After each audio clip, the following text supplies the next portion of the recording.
El teléfono que llevas en el bolsillo, la música que escuchas, el ordenador con el que trabajas, todo es por culpa de un hombre tan brillante como insoportable, que fue expulsado de su propia empresa. Su historia es una auténtica locura, pero también es la razón por la que el mundo que conoces es como es. Esta es la historia de Apple y Steve Jobs. Atento a lo que se viene. Para entender a Apple, primero hay que entender a un tipo llamado Steve Jobs. Un visionario, con un ego del tamaño de la luna, pero con un carisma que de alguna manera lo hacía funcionar.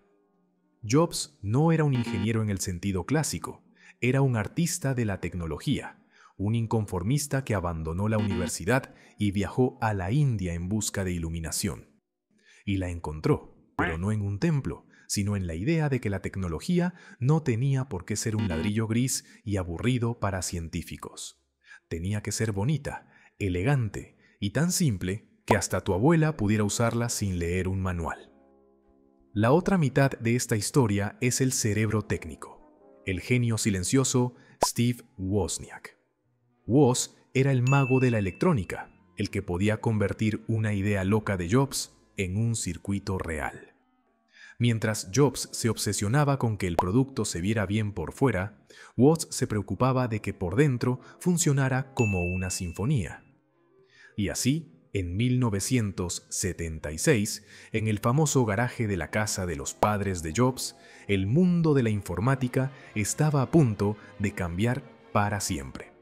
No tenían dinero, no tenían un equipo, tenían una visión y un montón de cables.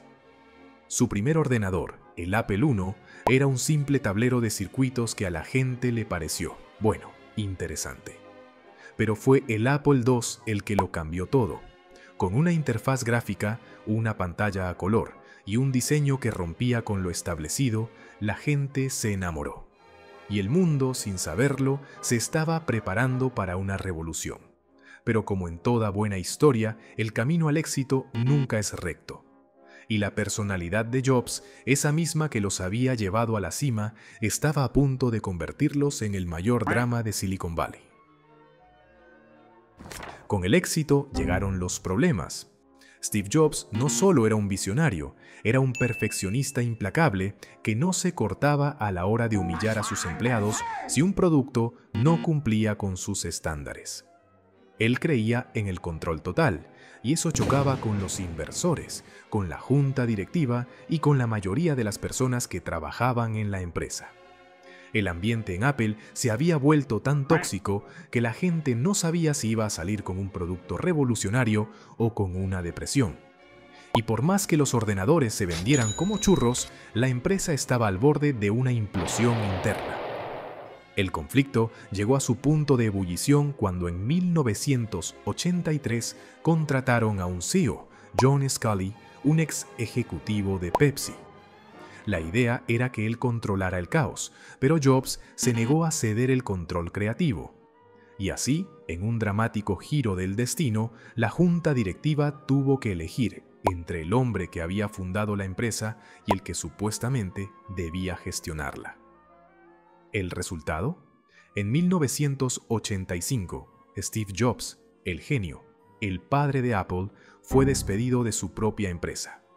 Una traición que lo dejó destrozado, pero que, irónicamente, se convertiría en su mayor victoria a largo plazo. Con Jobs fuera, Apple se convirtió en una sombra de lo que fue.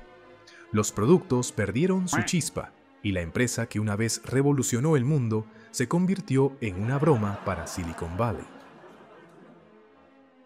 Pero el destino, o la ironía, tiene sentido del humor. Cuando Steve Jobs fue expulsado de Apple, no se sentó a llorar. Al contrario, fue el momento en que se liberó de las cadenas de su propia empresa. En 1986 fundó una nueva compañía de ordenadores llamada Next, y en una jugada maestra compró una pequeña división de animación de Lucasfilm que un día se convertiría en Pixar. Mientras tanto, Apple, sin su líder, se hundió en una espiral de productos mediocres y decisiones desastrosas. La empresa que una vez fue el símbolo de la revolución era ahora un chiste en Silicon Valley. Estaba a solo 90 días de la bancarrota. Y así, en un último y desesperado intento por sobrevivir, la junta directiva no tuvo más remedio que recurrir al único hombre que podía salvarla. En 1997, Apple compró la empresa de Jobs, Next, en una jugada estratégica cuyo único objetivo era traerlo de vuelta. Y Jobs regresó, pero no como el mismo de antes. Regresó más fuerte, más sabio y más obsesionado que nunca. Su primer acto fue matar todas las líneas de producto innecesarias y luego, en 1998, lanzó el iMac, un ordenador de colores, translúcido y con una estética tan radical que lo cambió todo. A partir de ahí, no paró. En 2001 nos dio el iPod, un reproductor de música que cabía en la palma de tu mano. El renacimiento había comenzado. El renacimiento de Apple culminó con un dispositivo que no fue solo un teléfono. En 2007, Steve Jobs subió a un escenario, sacó el iPhone de su bolsillo y presentó al mundo el futuro. La empresa que una vez se quedó al borde del colapso se convirtió en un gigante de más de $2 billones. La historia de Apple y Steve Jobs no es solo sobre innovación tecnológica, es la prueba de que el fracaso puede ser el primer paso hacia el éxito más grande.